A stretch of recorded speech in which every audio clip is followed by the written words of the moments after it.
Currently, there are many discussions and questions about what the occupants' defense lines represent and whether it will be easier for the Ukrainian defense forces after breaking through the first line. I will say this, it will never be easy, this is war.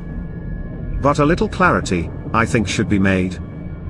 The first line of defense, which from time to time the mass media began to call the supply line correctly, is indeed a very difficult area to break through. It is distinguished by the fact that it has the highest level of mine obstacles, not counting all the other ambushes left behind. In early June I already explained why infantry fighting vehicles M2 Bradley and Leopard 2 were used for breakthrough in this very zone, because such operations needed equipment that would guarantee maximum saving of lives of the crew and the troops.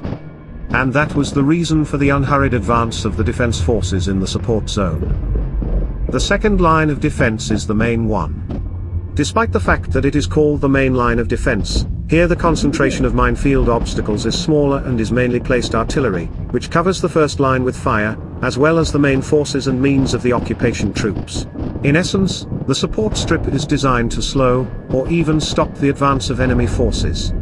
In our case, the supply strip does in fact slow down the Ukrainian advance, but it does not stop it.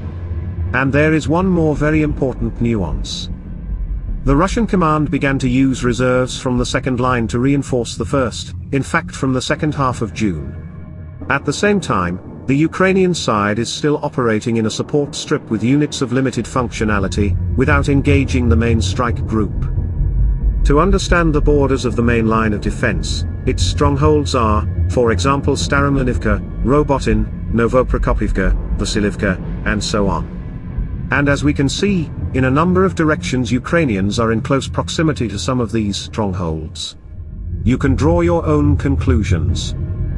The third line is the rear line. It is designed to address both the supply issues of the second and first lines, and to accommodate the reserve positions needed for troops retreating from the first and second lines.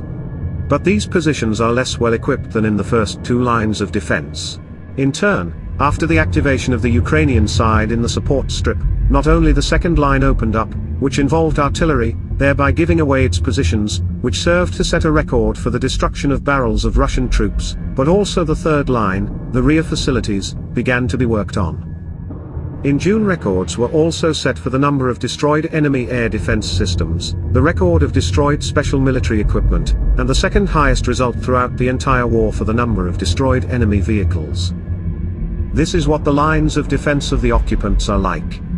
And the action of the defense forces in a particular area does not mean that they do not affect areas a few tens of kilometers away from the main location of the fighting. Everything happens in a complex and systematic manner,